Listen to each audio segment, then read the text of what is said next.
സർക്കാരിൽ പ്രതീക്ഷയർപ്പിച്ച് കോഴിക്കോട് മാവൂർ പോലീസ് സ്റ്റേഷനിലെ ഉദ്യോഗസ്ഥർ കാട് കയറി കിടക്കുന്ന പോലീസ് സ്റ്റേഷൻ ഭൂമിയിൽ ക്വാർട്ടേഴ്സ് പണിയണമെന്നും സ്റ്റേഷന് ചുറ്റുമതിൽ നിർമ്മിച്ചു നൽകണമെന്നുമാണ് ഇവരുടെ ആവശ്യം. ഇത് സംബന്ധിച്ച് MLAക്ക് നിവേദനം നൽകി കാത്തിരിക്കുകയാണ് ഉദ്യോഗസ്ഥർ.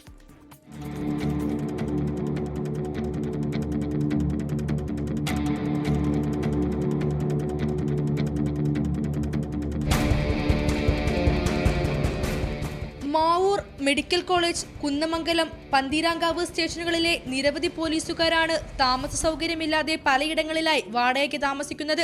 മാവൂർ പോലീസ് സ്റ്റേഷനിൽ 1.5 ഏക്കർ ഭൂമി വെറുതെ കാട് കയറി കിടക്കുമ്പോഴാണ് ഈ അവസ്ഥ. കാലപ്പഴക്കത്തിന്റെ പേരിൽ ഇവിടെ നിന്ന് പൊളിച്ചുമാറ്റിയ ക്വാർട്ടേഴ്സ് പുനർനിർമ്മിച്ചു നൽകണമെന്നാണ് ഉദ്യോഗസ്ഥരുടെ ആവശ്യം. ചുറ്റുമതിലില്ലാത്ത മാവൂർ സ്റ്റേഷൻ കോമ്പൗണ്ടിലേക്ക് ആർക്കും ഏതു സമയവും കയറാവുന്ന അവസ്ഥയാണ്. എത്രയും പെട്ടെന്ന് ചുറ്റുമതിൽ നിർമ്മിച്ചു നൽകണമെന്നും ഇവർ ആവശ്യപ്പെടുന്നു. ഇരു കാര്യങ്ങളിലും പെട്ടെന്ന് നടപടി ഉണ്ടാകുമെന്ന് MLA ഉറപ്പു നൽകിയതായി പഞ്ചായത്ത് അധികൃതർ പറഞ്ഞു.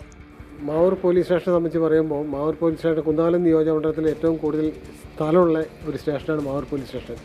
അത് ഈ മാവൂർ പോലീസ് സ്റ്റേഷൻ ഇപ്പോൾ നിലനിൽക്കുന്ന സ്ഥലത്ത് ഉണ്ടാക്കിയ കാലത്താണ് ഒരു SIക്കും മറ്റുള്ള കുറച്ച് ആൾക്കാർക്കും താമസിക്കാനുള്ള ഒരു ക്വാർട്ടേഴ്സ് ഉണ്ടായിരുന്നു. ആ ക്വാർട്ടേഴ്സും ഇപ്പം പൊളിഞ്ഞ്, പിന്നെ അതുപോലെ തന്നെ പോലീസ് സ്റ്റേഷൻ്റെ കോമ്പൗണ്ടിലേക്കുള്ള ചുറ്റുമതിൽ പൊളിഞ്ഞ് ആശായിരിക്കണം. ഏതായാലും ഈ കുന്നാലം നിയോജകമണ്ഡലത്തിലെ MLA റസാഖ് മാഷ് പോലീസ് സ്റ്റേഷൻ സന്ദർശിക്കുകയും അതിനുവേണ്ട അവിടെ ചുറ്റുമതിലും ക്വാർട്ടേഴ്സുകളും ഉണ്ടാക്കാൻ നവീകരിക്കാനും വേണ്ട നടപടി സ്വീകരിക്കുമെന്ന് ഞങ്ങൾക്ക് വാക്ക് തന്നിട്ടുണ്ട്.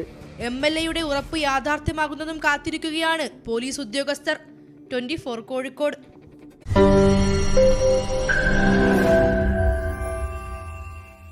ലോകത്തെവിടെയായാലും ഏത് സമയത്തും 24 വാർത്തകളും ഓഗ്മെന്റഡ് റിയാലിറ്റി പാക്കേജുകളും എക്സ്പ്ലെയിനറുകളും വിശദമായി കാണാൻ ഞങ്ങളുടെ YouTube ചാനൽ നിങ്ങൾക്ക് സബ്സ്ക്രൈബ് ചെയ്യാം.